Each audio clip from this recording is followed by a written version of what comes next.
Bon après-midi, mesdames et messieurs, et bienvenue au webinaire d'aujourd'hui. Je cède à présent la parole à votre animatrice, Jessica Hodge, responsable de l'amélioration à Excellence en Santé Canada. Bonjour à tous et bienvenue au webinaire d'aujourd'hui. Je suis Jessica Hodge et j'animerai la séance d'aujourd'hui. Il s'agit du 8e webinaire de la série de discussions Soins et soutien communautaire liés à la démence de Excellence en Santé Canada, des innovations pour un soutien de proximité aux personnes vivant avec la démence et aux partenaires de soins. Nous sommes heureux de vous offrir un service d'interprétation simultanée en français pour le webinaire d'aujourd'hui. Si vous souhaitez voir et entendre la communication en français et que vous n'avez pas encore été transféré, vous pouvez nous le faire savoir dans la boîte de dialogue en bas à droite de l'écran. Une fois que vous aurez été transféré, vous devrez éteindre les haut-parleurs de votre ordinateur et composer le numéro qui apparaît à l'écran. Nous vous invitons également à partager vos questions et observations en tout temps dans la boîte de dialogue, soit en anglais, soit en français. Nous réserverons une période de questions à la toute fin du webinaire, mais nous vous encourageons tous et toutes à répondre aux commentaires et aux questions dans la boîte de clavardage au fur et à mesure. Je vous signale également que nous allons résumer les questions et observations de la boîte de clavardage et nous les traduirons dans les langues officielles pour les partager dans un synopsis post-webinaire.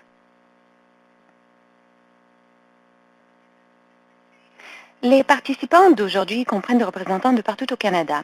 Nous sommes accompagnés de représentants des autorités sanitaires régionales, des universités, des sociétés Alzheimer, des centres de recherche, de Dementia Advocacy Canada, de ministères, de l'Agence canadienne des médicaments et des technologies de la santé, des instituts de recherche en santé du Canada, de Santé Canada, de l'Agence de santé publique du Canada, des organisations de soutien communautaire, des organismes de soins aux personnes atteintes de démence, de résidences de retraite et de soins de longue durée, du Center for Aging and Brain Health Innovation, AgeWell, le Réseau canadien sur la fragilité, l'Association médicale canadienne, le Collège royal de médecins de famille et des ministères de la Santé de partout au Canada. Avant d'aller plus loin, je voudrais commencer ce webinaire en reconnaissant que nous nous rencontrons sur des territoires qui sont habités par des peuples autochtones depuis des temps immémoriaux.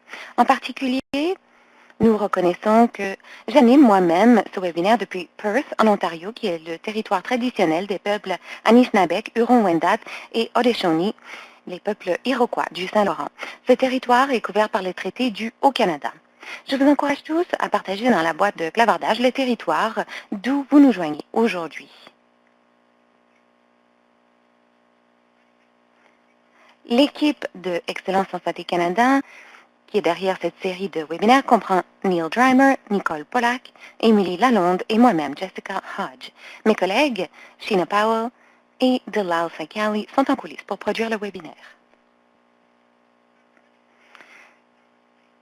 Aujourd'hui, nous invitons Dallas Seith, qui sera notre conférencier principal.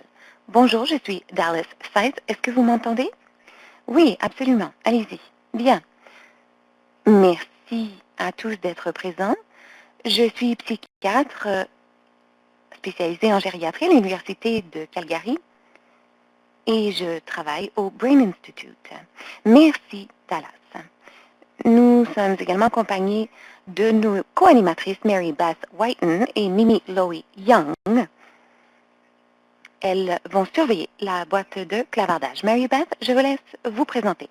Bonjour, je suis Mary Beth Whiten. J'ai 52 ans et j'ai reçu un diagnostic de démence du lobe temporal probable. Je travaille pour Dementia Advocacy Canada, un groupe de personnes atteintes de démence qui se battent pour obtenir des soins de qualité. Et donc, je suis emballée d'entendre le Dr. Seitz aujourd'hui. Merci, Mary Beth. Et Mimi, à vous.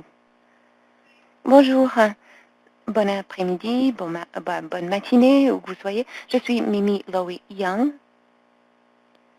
et je suis cadre en santé depuis de longues années. Je suis la toute récente PDG de la Société d'Alzheimer du Canada. Je préside le conseil d'administration de AgeWell et je suis également fellow à l'Institute for Health Policy Management and Evaluation de l'Université de Toronto. Bienvenue à tous. Merci Mimi, merci à vous trois d'être présents aujourd'hui. Permettez-moi de parler un peu des objectifs d'aujourd'hui. Notre premier objectif est de présenter la série de webinaires Soins et soutien communautaire liés à la démence de Excellence en Santé Canada, de présenter davantage de données sur PC Data et d'animer une conversation sur la diffusion potentielle des normes et innovations qui améliorent les soins et le soutien aux personnes atteintes de démence ainsi que leurs partenaires de soins. Permettez-moi à présent de dire quelques mots sur Excellence en Santé Canada. Alors, ESC est un organisme qui se consacre sans relâche à l'amélioration des soins de santé, avec et pour tout le monde au Canada. Lancé en mars 2021, à la suite de la fusion de l'Institut canadien pour la sécurité des patients et de la Fondation canadienne pour l'amélioration des services de santé, Excellence en Santé Canada a une plus grande capacité de soutenir ses partenaires et de mettre à l'échelle des innovations éprouvées et durables. Nous croyons dans le pouvoir des personnes et des données probantes et qu'en les reliant, nous pouvons réaliser les meilleurs soins au monde. ESC est un organisme de bienfaisance indépendant et sans but lucratif, financé principalement par Santé Canada. Notre série de discussions sur la démence permettra d'élargir la sensibilisation et de discuter des innovations qui visent à améliorer un diagnostic précoce de la démence en soins primaires et le soutien post-diagnostic dont la coordination et la navigation. Pour trouver davantage d'informations sur les thèmes et dates de webinaire, vous pouvez consulter notre page web sur le site ESC. Si vous connaissez une innovation qui pourrait être diffusée au Canada et qui améliorerait les diagnostics précoces de démence en soins primaires ou la coordination des soins post-diagnostiques et soutien afférent, qui fonctionnerait dans le contexte de la COVID-19, veuillez nous écrire à l'adresse électronique affichée à l'écran pour nous faire savoir. Alors, quelques pistes de réflexion pour aujourd'hui, et pour toute la série d'ailleurs de webinaires. Quelles autres innovations à fort potentiel existent-ils au Canada, entre autres dans le contexte de la COVID-19? Quelle est la faisabilité de mise en œuvre et de diffusion de ces innovations au sein de votre organisme ou de votre diffusion? Où Excellence en Santé Canada peut-elle ajouter une valeur afin de soutenir une approche multi-instance à la diffusion de ces innovations? Et quelles sont les possibilités de partenariat qui permettraient de diffuser ces innovations afin d'améliorer le soutien et les soins de démence de proximité? Alors, à présent, nous allons nous tourner vers des réflexions. Je vais poser une question à Mary Beth. Comment améliorer le bien-être des personnes qui vivent avec la démence et leurs partenaires de soins, surtout en ce qui a trait au diagnostic empreint de compassion et l'accès immédiat aux services de soutien? Mary Beth, merci pour la question. Alors, un petit rappel, en 2012, j'ai reçu ce diagnostic de démence probable du lobe temporal. Et ceci m'a vraiment laissé dans une situation pénible et d'ailleurs, j'étais en colère. En discutant avec des gens qui étaient comme moi, nous avions tous, en fait, la même expérience d'un diagnostic où la compassion était absente et d'ailleurs un manque d'accès aussi immédiat aux services par la suite. Ainsi, je trouve très frustrant qu'il soit toujours question des mêmes enjeux aujourd'hui. Et je me suis posé la question, pourquoi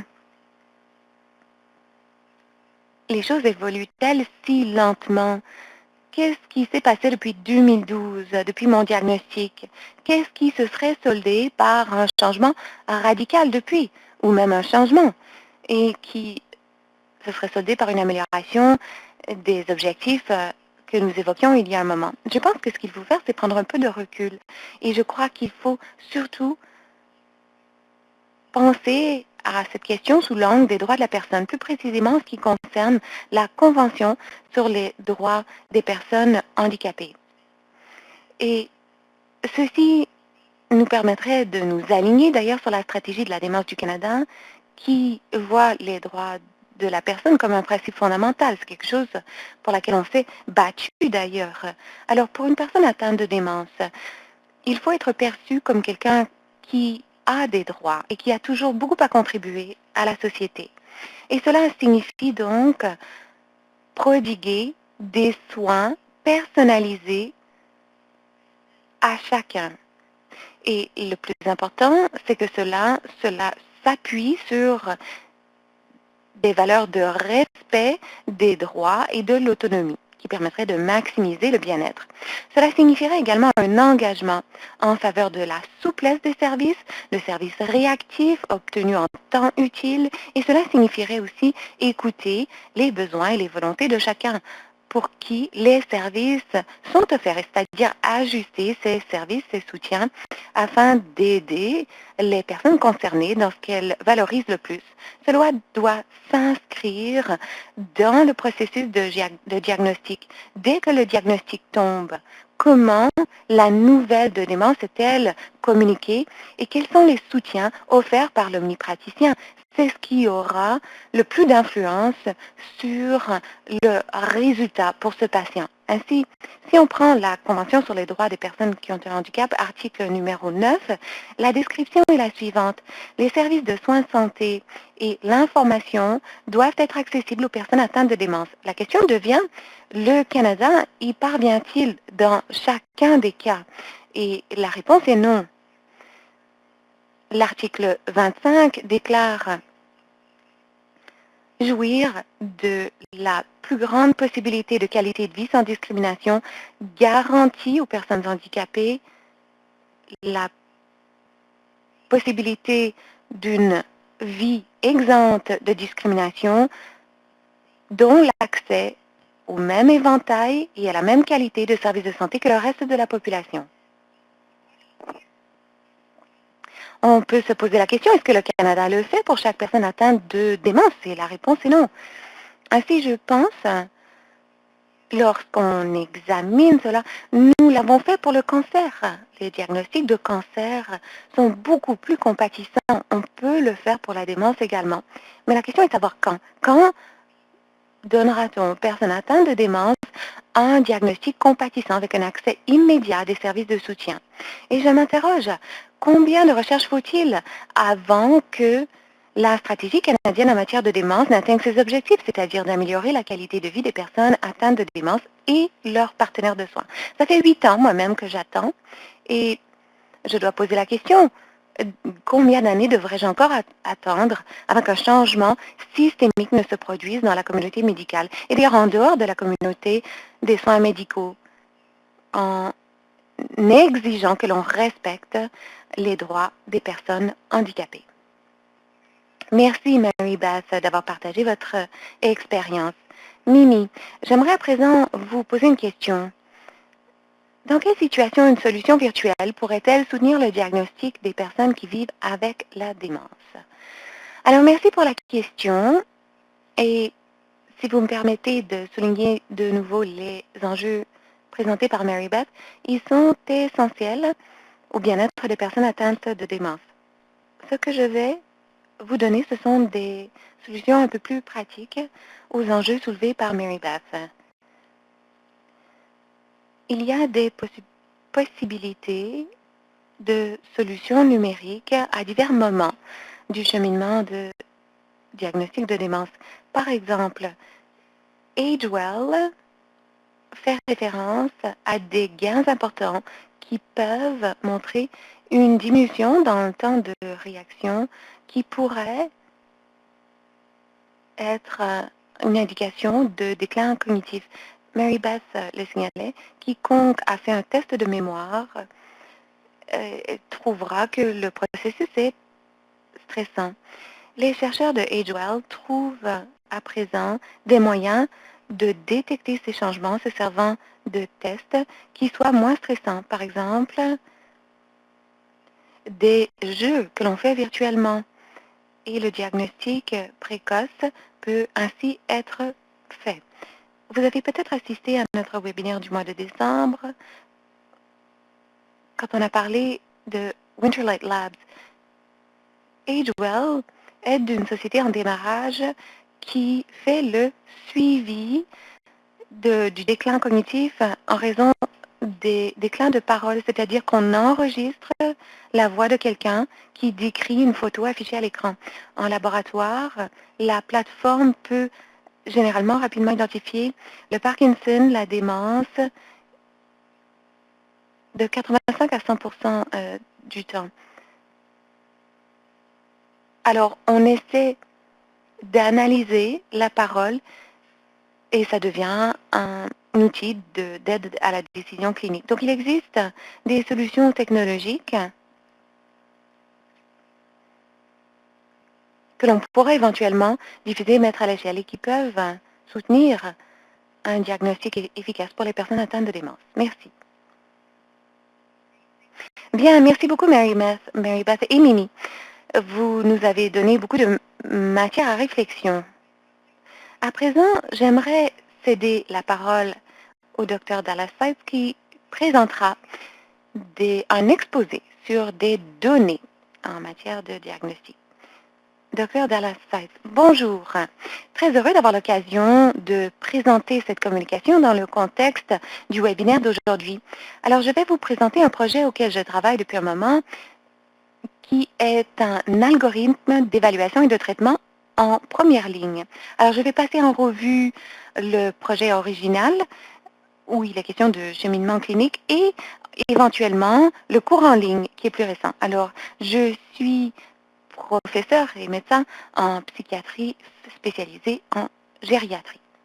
S'agissant de déclaration de conflit d'intérêt, ce projet a été l'objet de bourses des instituts de recherche en santé du Canada et je devrais aussi reconnaître que le contenu élaboré dans le cadre de ce projet de recherche fait l'objet d'une licence en vertu d'une entente conclue avec ICI Medical pour le cours en ligne et je suis actionnaire de l'entreprise qui détient la propriété intellectuelle des documents que je présenterai.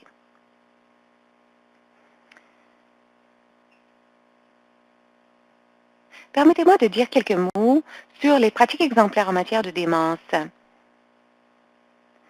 Je rejoins un peu ce que disait Mary Beth, à savoir que l'information sur ce que l'on devrait faire pour soutenir les personnes atteintes de démence et leurs partenaires de soins, en fait, nous avons d'excellentes données probantes par rapport aux choses qui peuvent aider et les approches qu'il faudrait mettre en œuvre.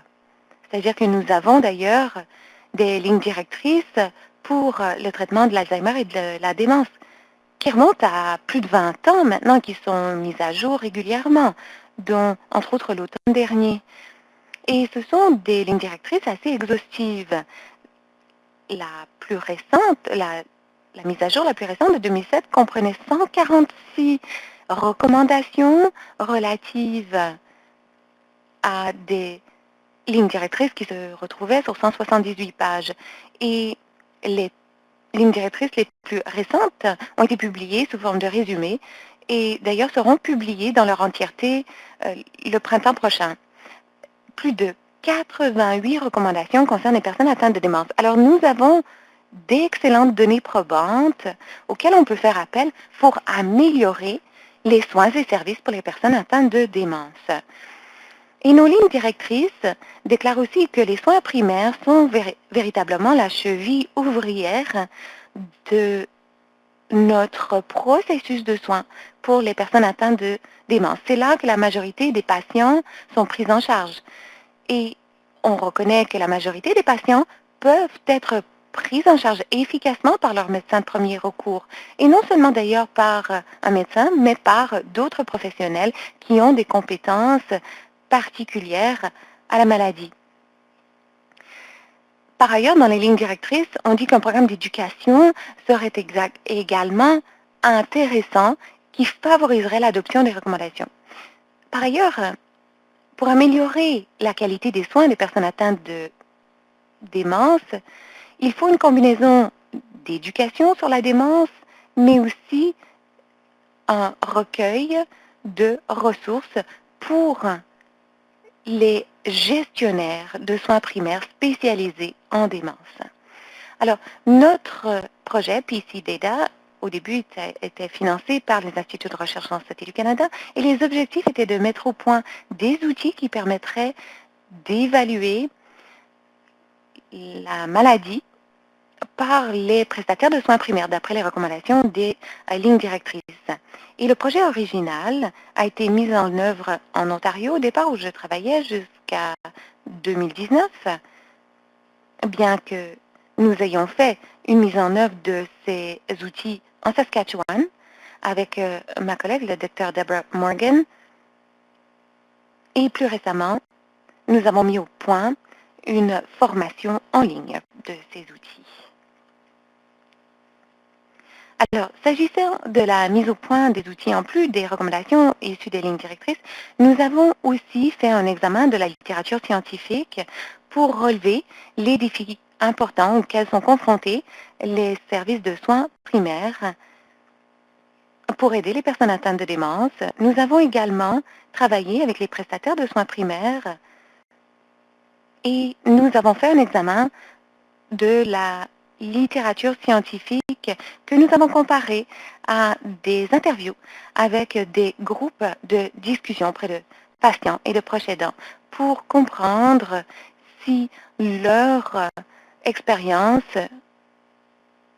rejoignait ces écrits scientifiques.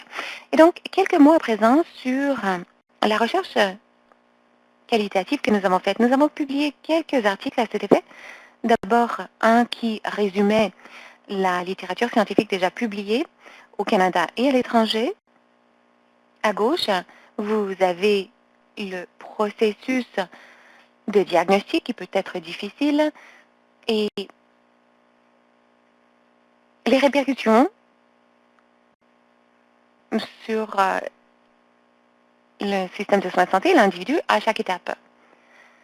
Dans les groupes de discussion, on évoquait les mêmes choses et d'ailleurs, nous avons reproduit certaines des citations de ces patients qui disaient, entre autres, je ne devrais pas avoir à me battre pour obtenir des soins.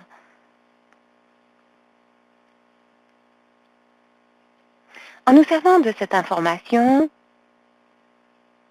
et d'autres modèles de gestion de maladies chroniques, nous avons mis au point 3 algorithmes qui sont la base des processus qui doivent être conçus pour prendre en charge la démence. Ces 3 algorithmes, le premier est fondé sur l'évaluation de quelqu'un qui pourrait être à risque, qui aurait par exemple des symptômes ou un déclin cognitif symptomatique de la démence.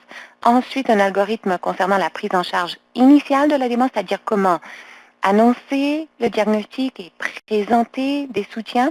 Et enfin, un troisième module, troisième algorithme qui concerne l'évaluation et suivi en continu. Entre autres, changements comportementaux, la conduite même et les enjeux associés à la sécurité à domicile. Les modules 1 et 2 ont été intégrés à notre cours en ligne que j'évoquerai à la toute fin de mon propos.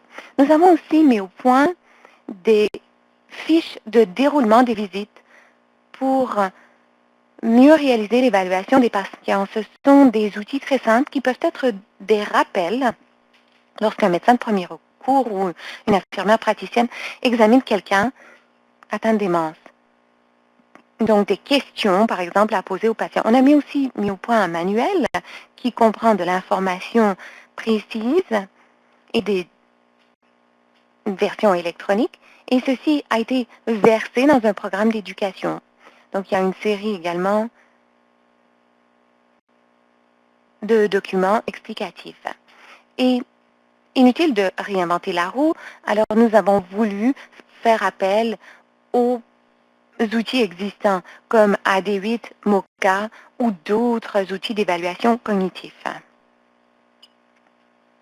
Alors, à titre d'exemple, voici l'algorithme d'évaluation qui est un aperçu général des grandes étapes qui devraient, par exemple, être évaluées pour des questions de cognition. Comment administrer et interpréter une évaluation? Ça n'a pas besoin d'être MOCA, quoique c'est un des outils qu'on recommande, mais il existe d'autres outils.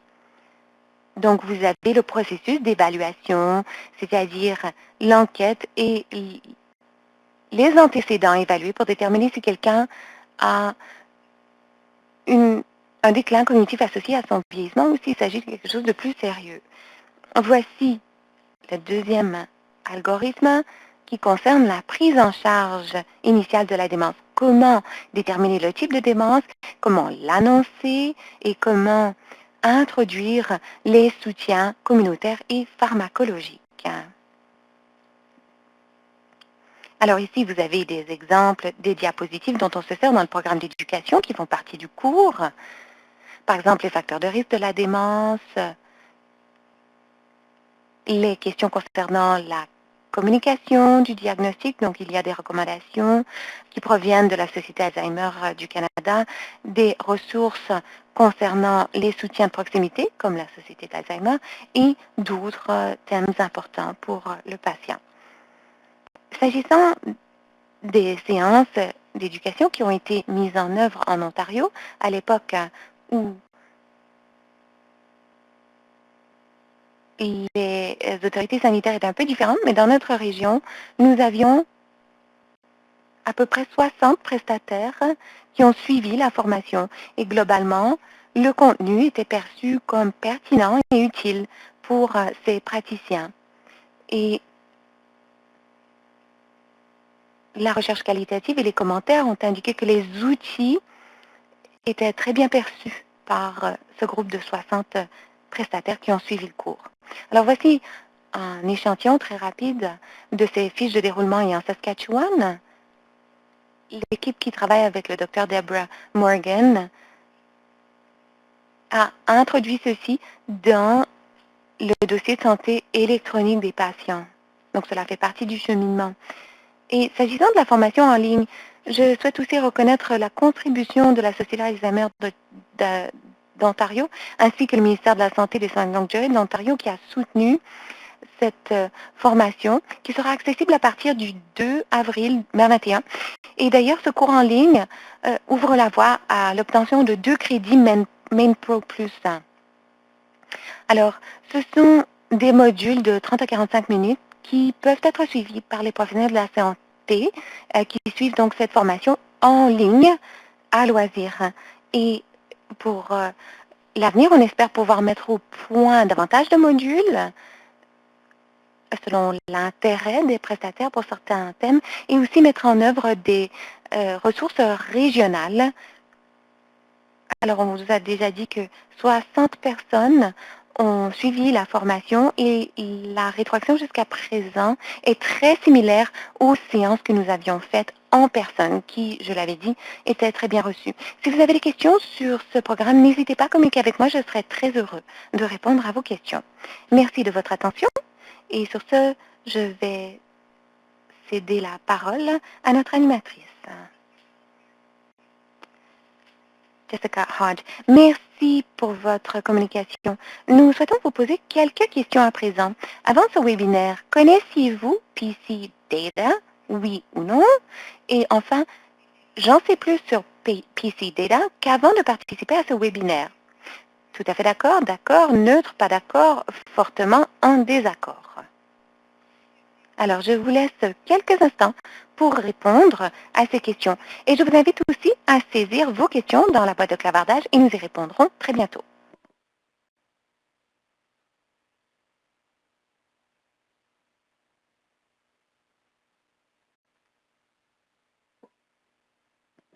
Continuez de saisir vos questions et observations. Si nous n'avons pas le temps d'y répondre aujourd'hui, nous le ferons un peu plus tard et d'ailleurs, vous recevrez ces réponses dans Synopsis qu'on vous enverra d'ici 2 semaines. Alors, merci d'avoir répondu aux questions de sondage.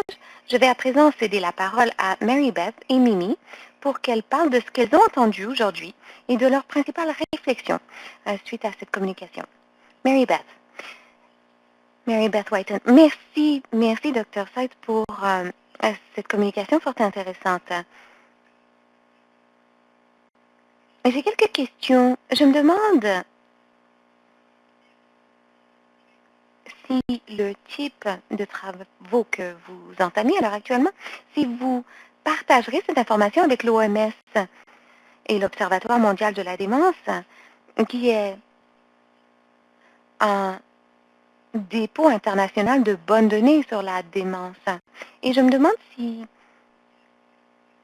à l'avenir, si la société ou les sociétés d'Alzheimer envisagent aussi de vous aider à élargir vos travaux au reste du Canada. Alors, ce sont quelques questions pour vous.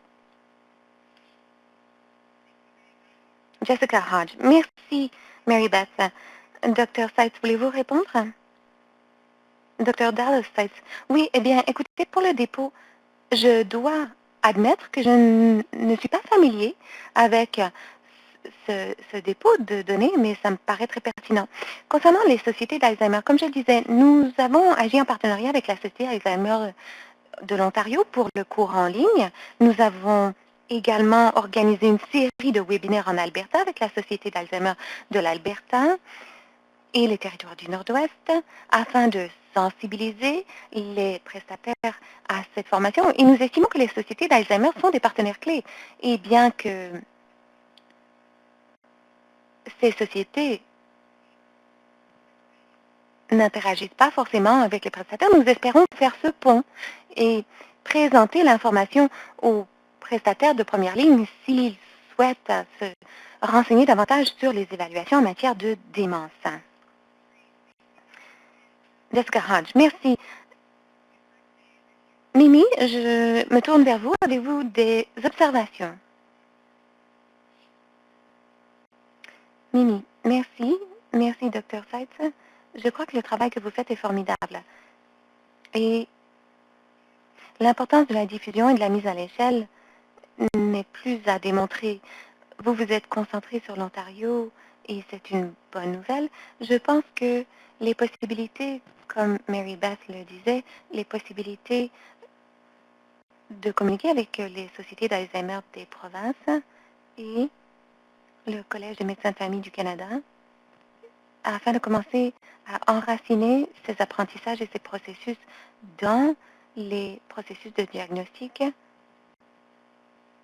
C'est, à mon avis, ce qui permettra d'améliorer les soins et les services aux personnes atteintes de démence.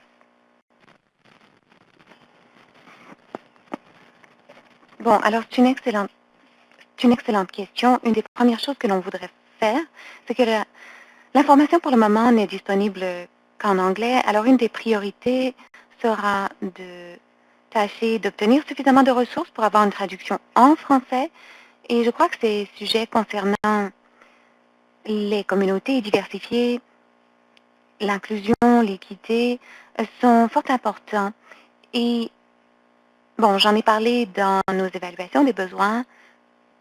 Je pense qu'il y a sans doute des principes généraux qu'il faut examiner, qu'il faudra intégrer au cours, peut-être aussi des modules ou des approches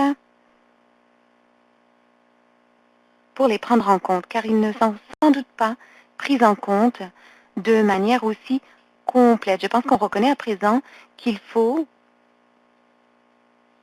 prendre en compte ces considérations dans l'ensemble de nos travaux. Merci. Question de suivi. Est-ce que la formation en ligne est accessible à nos prestataires ou s'agit-il seulement d'une formation qui s'adresse aux médecins? Alors, l'apprentissage en ligne qui sera lancé au mois d'avril, et désolé si ça n'était pas clair, ce sera payant parce que nous sommes en phase de recouvrement de coûts puisque le financement de démarrage est épuisé. Donc, c'est disponible pour tout le monde. Cependant, c'est un cours payant en ligne. Donc, il faut payer pour avoir accès au module dès le 2 avril. Si vous voulez prendre connaissance des documents à l'avance, eh bien, vous pouvez communiquer avec moi. Mais quiconque le souhaite peut avoir accès aux documents une fois que les frais ont été versés, donc pour y avoir accès. Jessica Hodge. Alors, nous avons beaucoup d'enthousiasme par rapport à l'application des connaissances en soins primaires. On apprécie le fait que vous reconnaissiez que ce sont les soins primaires qui prennent en charge la majorité des patients atteints de démence. Nous demandons si vous avez pensé à coordonner vos activités, entre autres avec des gens comme Dr. Linda Lee, Et nous avons d'ailleurs reçu une réaction de la part de Deborah Morgan que vous évoquez, car vous travaillez avec elle. Elle dit, nous agissons en partenariat avec des équipes rurales pour les cliniques de la mémoire. Les membres de PC Data intègrent les formulaires au dossier de santé électronique. Est-ce que vous avez quelque chose à ajouter, Dr. Seitz? Dr. Seitz. Eh bien, merci. Merci, Deborah, qui, d'ailleurs, est dans le sud-est de la Saskatchewan. Alors, je connais bien le modèle de Linda Lee, à la fois à partir de mes travaux en Ontario, mais ici aussi en Alberta. Linda a un excellent modèle. Notre programme, cependant, voulait repérer plutôt ce que le ministère appelait une formation à grande échelle qui s'applique plus généralement que le modèle, excellent par ailleurs, déployé par Linda Lee. Il y a des gens qui travaillent dans les cliniques de soins primaires qui nous disent qu'il n'y a pas de bonne ou de mauvaise approche aux soins de démence, mais avoir une approche par étape qui tienne compte de toutes les étapes de l'évaluation, c'est important. Et les gens qui travaillent en clinique de soins primaires nous ont dit, après avoir fait la formation, que l'approche est similaire, quoique la mise en œuvre et les ressources soient appliquées un peu différemment pour notre projet par rapport au modèle de Linda Lee, le projet MINT. Jessica Hodge, merci, Dr. Seitz. Et nous avons aussi reçu un lien que je vais communiquer au reste du groupe par la suite. Et nous avons aussi des gens qui s'intéressent à travailler avec vous pour déployer la formation. Alors, nous allons vous mettre en contact. Une autre question à présent. Est-ce que votre cours fait l'objet d'une promotion de la part du Collège des médecins de famille du Canada? Dr. Seitz. Alors, au départ, avec le projet initial, nous avons communiqué avec le Collège des médecins de famille du Canada et nous avons un conseil consultatif. Nous avons eu des conversations avec la Société d'Alzheimer du Canada pour tâcher de coordonner nos efforts en matière d'évaluation de besoins des prestataires de première ligne, de sorte que l'on puisse collaborer, faire converger nos travaux.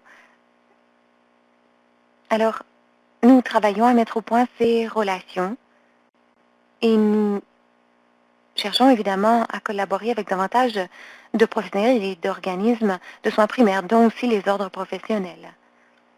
Jessica Hodge, merci. Et comment les gens atteints de démence ont-ils participé à l'élaboration de la formation? Oui, alors,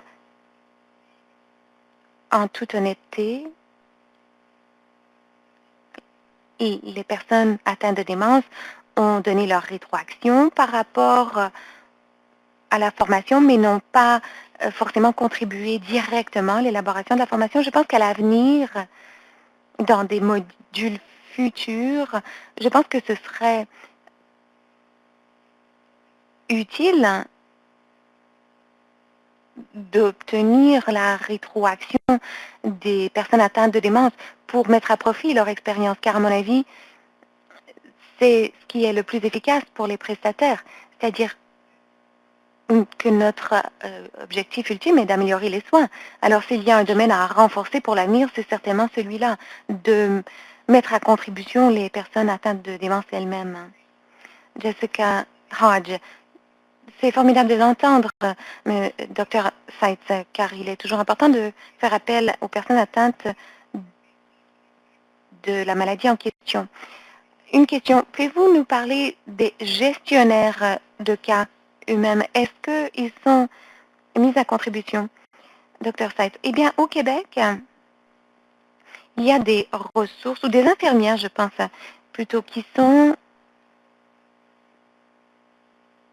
dans le cadre de la stratégie de démence, affectée à la gestion de cas. Dans le projet initial, nous avions aussi des infirmières qui travaillent dans le programme de rayonnement de psychiatrie-gériatrie qui soutenaient les groupes de soins primaires. Et à mon avis, ça a été fort utile pour jeter les bases d'une relation, pour rapprocher nos relations.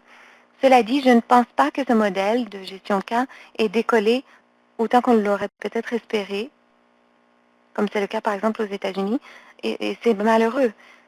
Je dirais que dans certains domaines, il existe des services qui permettent de combler ce rôle. Certains endroits, bon, vous avez des coordonnateurs de l'éducation, vous avez aussi des personnes qui travaillent pour la Société d'Alzheimer, qui travaillent directement avec les services de soins primaires à d'autres endroits.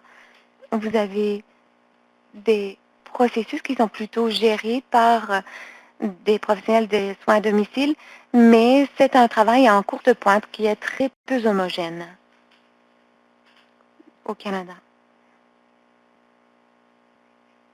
Jessica Hodge, merci.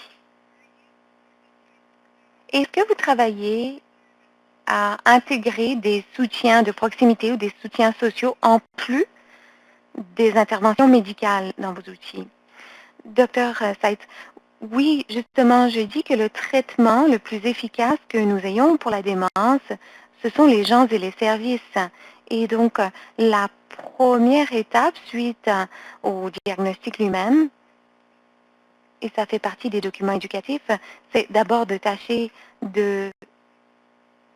d'aiguiller le patient vers un soutien de proximité et ensuite d'autres soutiens qui peuvent être utiles en dehors des soins de santé.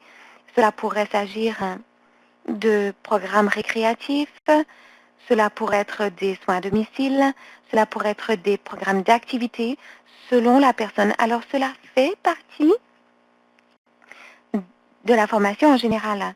Et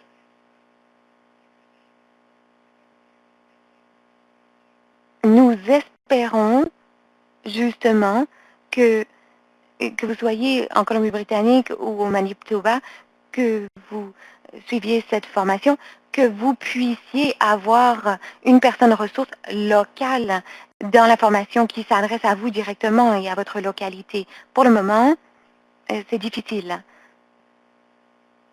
dans le cours actuel, mais c'est notre espoir en fait. On voudrait que ce soit intégré à la formation. Jessica Hodge, merci. Alors, vous avez répondu à toutes les questions que nous avons reçues dans la boîte de clavardage aujourd'hui.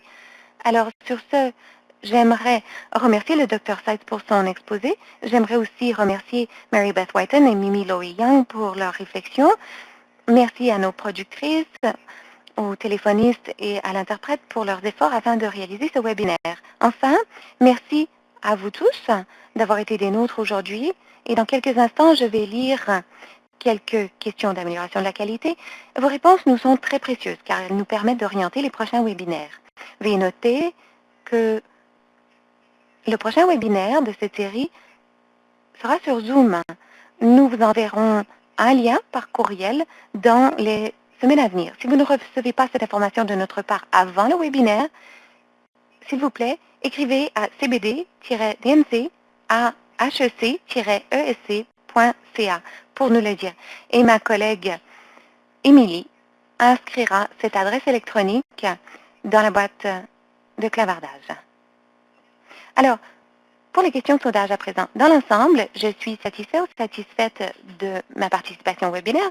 Tout à fait d'accord, d'accord, neutre, pas d'accord, fortement en désaccord.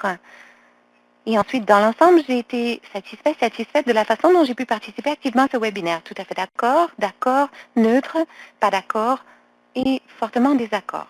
Et avez-vous d'autres commentaires ou suggestions pour améliorer le contenu partagé dans ce webinaire? De nouveau, merci à tous et nous nous réjouissons de vous retrouver à notre prochain webinaire de la série le 6 avril prochain. Passez une excellente fin de journée.